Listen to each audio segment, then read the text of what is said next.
Kumusta? Aking mahal na kapatid na lalaki, aking mahal na kapatid na babae.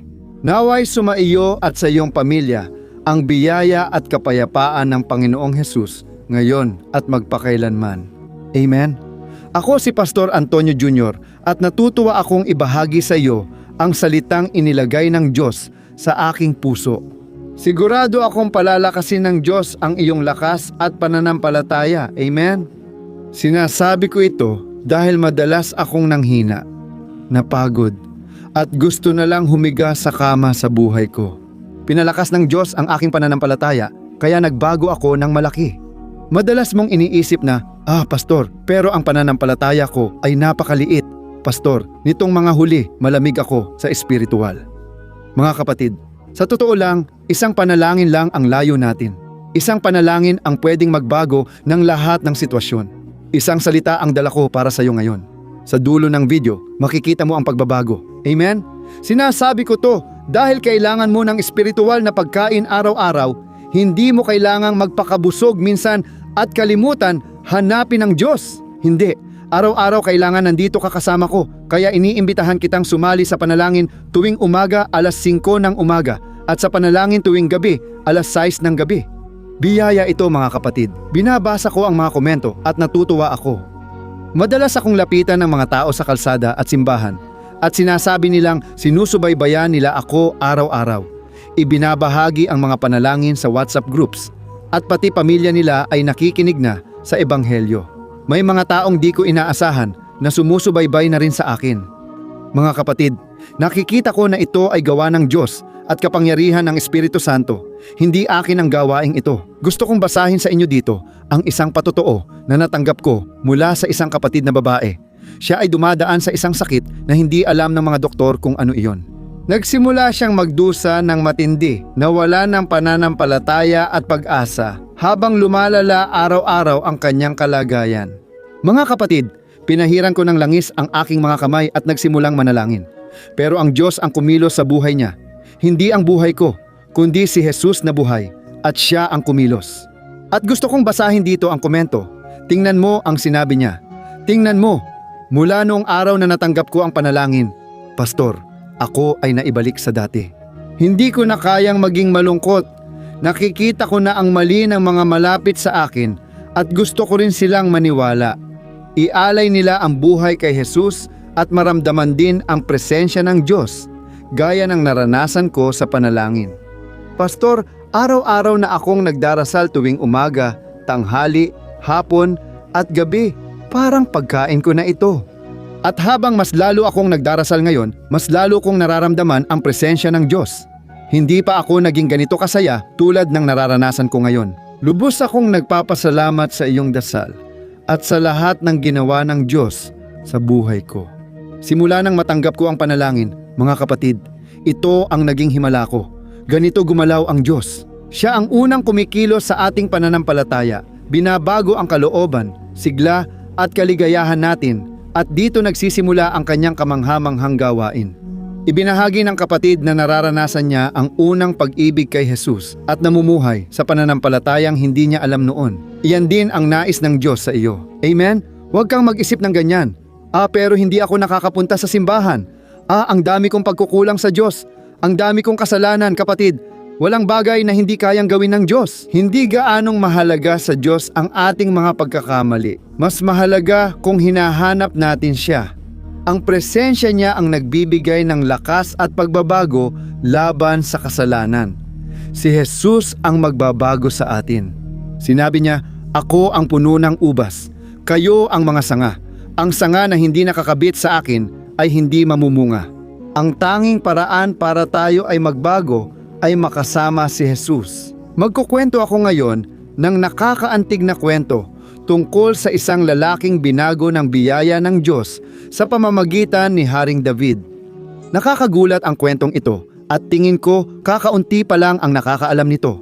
Pero bago ang lahat, hinihiling ko lang na mag-subscribe ka sa aking channel. Mabilis lang ito, i-click mo lang ang button na mag-subscribe at sa tabi nito ay may lalabas na kampana. I-activate mo rin ang notification bell para hindi mo ma-miss ang kahit anong video na ilalagay ko. Ayos ba? Mga kapatid, gusto kong basahin sa inyo ang isang talata. Sa totoo lang, isang bahagi na sinabi ni Apostol Pablo. At talagang nakaka-relate ako dito. Nasa unang Korinto, Kabanata 1, talata 26 hanggang 29. Tingnan ninyo ang sinabi ni Pablo. Tandaan ninyo mga kapatid, nakakaunti sa inyo ang itinuturing na matalino, makapangyarihan, o mayaman ng kayo'y tinawag. Sa halip, pinili ng Diyos ang mga bagay na itinuturing ng mundo na kahangalan upang ipahiya ang mga matatalino, at pinili rin niya ang mga mahihina upang ipahiya ang mga makapangyarihan. Pinili ng Diyos ang hinahamak at walang halaga sa mundo upang gawing walang saysay ang mahalaga sa mata ng mundo. Walang dapat magmalaki sa Diyos. Amen? Gustong-gusto ko ang talatang ito. Pero lalo na ang huling bahagi na nagsasabing pinipili ng Diyos ang mahihina, ang mga walang kakayahan, ang mga hindi pinapansin ng lipunan, upang walang sinuman ang magmalaki sa harapan ng Diyos. Mga kapatid, alam niyo ba kung bakit pinipili kayo ng Diyos? Bakit ako pinipili ng Diyos? Dahil alam natin na wala tayong halaga kung wala ang Diyos at wala tayong maiaalay na mabuti sa Diyos. Mayroon tayong isang bagay na pareho tayong naniniwala. Ang hangaring luwalhatiin ng Diyos at ipakita sa mga tao na hindi ikaw ang gumawa, kundi ang gawa ng Espiritu Santo sa buhay mo. Amen? Naalala ko habang binabasa ko ang talatang ito si Mefibosete. Maaaring hindi mo alam ang kwento niya, pero para sa akin, ito ang pinakamagandang kwento sa lahat. At ipinapakita nito ang biyaya ng Diyos, kung ano ang ginagawa ng Diyos para sa atin. At sa pagkakataong ito, ginamit ng Diyos si Haring David. Ayon sa Biblia, si David ay matalik na kaibigan ni Jonatas, anak ni Haring Saul, na namatay kasama ang kanyang ama sa isang labanan. Si David ay labis na nalungkot at nalumbay. Pagkaraan, tinanong niya ang kanyang katulong tungkol kay Jonatas. Mayroon ba siyang anak na hindi niya kilala at nag-imbestiga ang lalaking iyon tungkol sa buhay ni Jonatas? At sinabi niya, tingnan mo, may isang bata na nakatira sa isang lungsod na tinatawag na Lodebar. Ang batang iyon, sa totoo lang, David. Hindi ko alam kung gusto mong tulungan siya, kasi pilay ang batang ito, wala siyang maiaalok sa'yo. Kapatid, alam mo ba ang nangyari sa kanya? Nang haharap si Jonatas sa laban kasama ang kanyang ama, napansin niyang matatalo sila. Sinabi ni Jonatas sa alipin niya, tumakas ka kasama ang anak kong si Mefibosete, kundi mapapahamak siya. At sa sandaling iyon na tumakas ang dalagang iyon, kasama siya, nahulog siya sa lupa. Tama, siya ay isang sanggol, at nang mahulog siya sa lupa, napilayan siya sa dalawang paa. Tingnan niyo ang sitwasyon, mga kapatid. Kaya yung batang iyon, para lalo pang lumala ang kalagayan niya, napunta siya sa isang lugar na ayon sa Biblia, walang anumang namumunga o lumalago. Isang lugar iyon ng kahirapan, isang lugar ng karalitaan, at ang lugar na iyon ay tinatawag na Lodebar. At nandoon siya, iniisip niya na ang katapusan ng kanyang buhay ay puro kabiguan. Pagkatalo, isang buhay na walang pag-asa. Alam ko marami rin sa inyo ang nakakaranas nito. 'Di ba? Parang iniisip niyo na wala nang magandang mangyayari sa buhay. Siguro dahil nabigo ka sa mga relasyon. Siguro dahil lahat ay pumalpak hanggang ngayon. O dahil iniisip mong lampas ka na sa edad na wala nang mabuting mangyayari sa iyo. Gusto kong maging inspirasyon sa iyo ang kwentong ito. Alam mo ba kung bakit ang batang ito na ngayon ay lumaki na, pilay, at namumuhay ng walang patutunguhan, walang pag-asa? Sinabi ni David sa lingkod, hanapin mo ang binatang iyon. Gusto ko siyang makasama sa palasyo.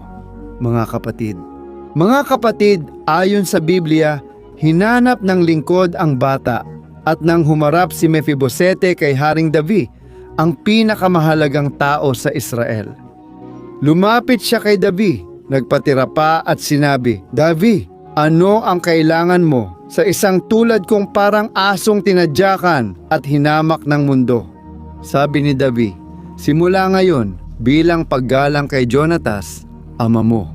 Simula ngayon gusto kong araw-araw kang kumain sa mesa kasama ko. Mahal ko ang iyong ama at may paggalang at malasakit ako, mga kapatid.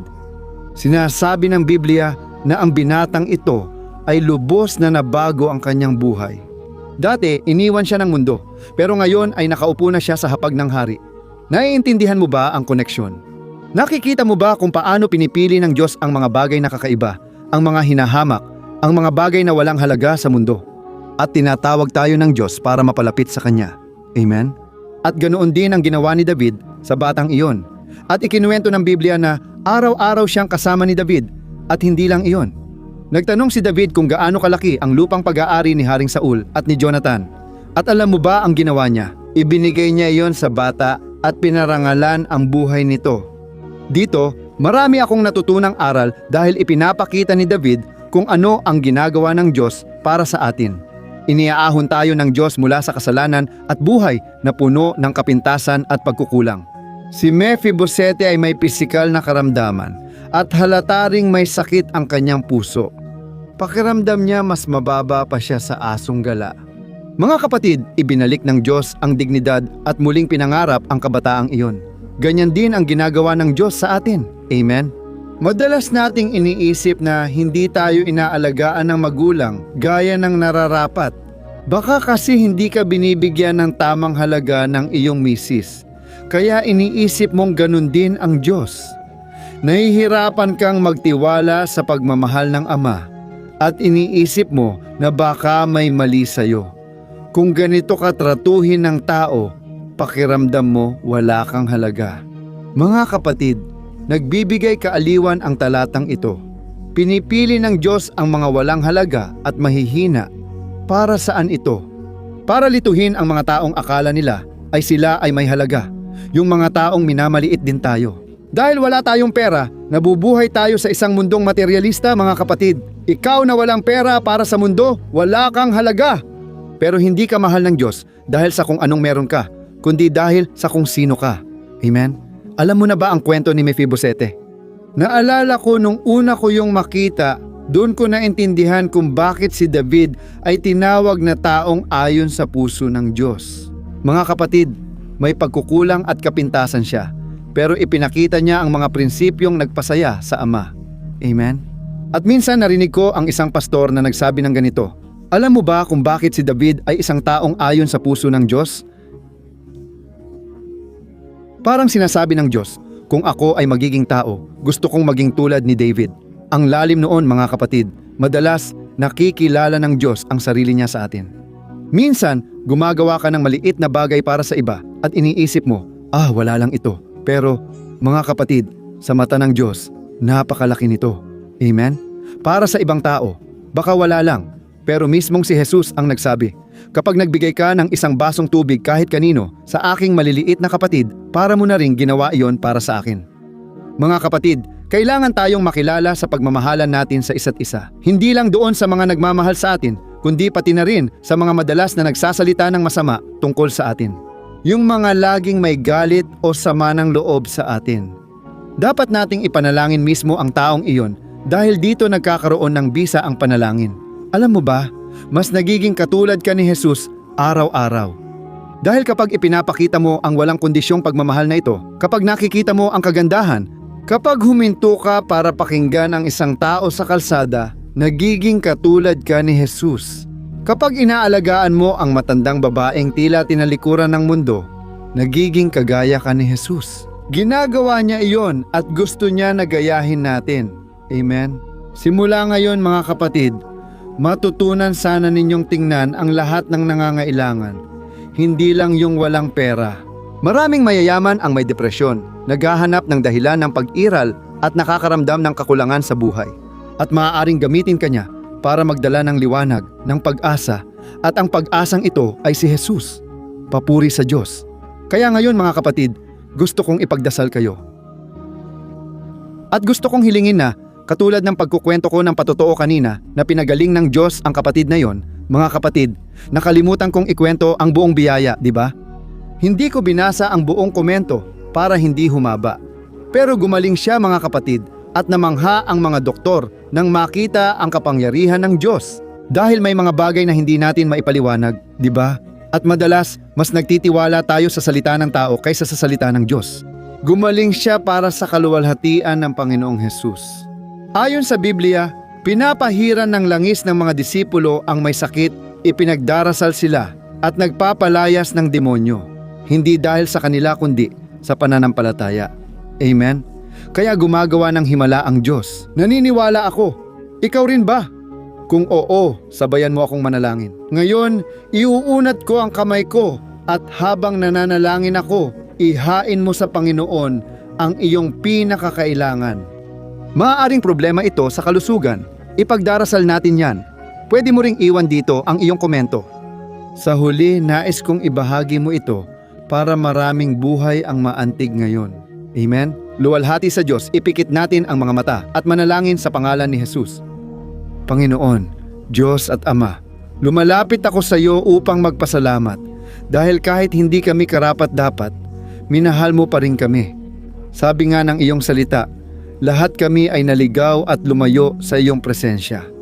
Ipinatong ng Panginoon kay Jesus ang galit laban sa kasalanan at si Jesus ang nagbayad at nagdusa ng kaparusahan na para sa atin.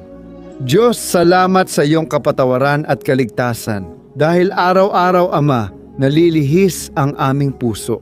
Palagi mo kaming tinatawag pabalik, Ama. Salamat, Panginoon, dahil kahit kami hinamak ng mundo, ipinakita mo pa rin ang iyong pagmamahal. Ngayon, Diyos, binigyan mo kami ng pagkakataong mamuhay bilang mga minamahal mong anak, hindi bilang ulila. O aking Diyos, pinupuri kita, Ama, para sa biyayang ito, sa pabor na ito na hindi namin karapat-dapat. At basta, Ama, tinatanggap namin ang iyong pag-ibig sa pamamagitan ng pananampalataya. Naniniwala na mahal mo kami, Panginoon, sa kabila ng aming mga sarili, sa kabila ng aming mga kahinaan. Ama, marami dito ang nakakaramdam ng dumi dahil sa kasalanan. Ngunit ipinapangako ng iyong salita na kung ipapahayag namin ang aming mga kasalanan, ikaw ay tapat at makatarungan upang kami patawarin at linisin mula sa lahat ng kalikuan. Panginoon, sa ngalan ni Jesus, humihingi ako ng kapatawaran sa aming kasalanan at nananalangin para sa iyong mga anak. Ama, itinaas ko ang aking mga kamay at humihiling para sa babaeng ito na bigyan mo ng kalusugan ang kanyang dinadalang anak. Jesus, ang babaeng may kamay sa tiyan niya. Ama, sa pangalan ni Jesus, naway gawin mo ang himala. Jesus, magdala ka ng kalusugan. Dalhin mo ang kinakailangang kagalingan. Kumilos ka, Jesus. Ganon din sa buhay ng lalaking ito na walang trabaho. Itong lalaking ama na hindi makahanap ng trabaho. Hindi makapagbigay ng kabuhayan para sa kanyang pamilya. O Diyos, Ama, buksan mo ang pintuan. Narito kami, nagkakaisa sa pananampalataya at naniniwala akong magpapatotoo ka. Darating siya para ibahagi ang patotoo, ang biyaya. Ama, ang pintuang binuksan mo para sa kanya.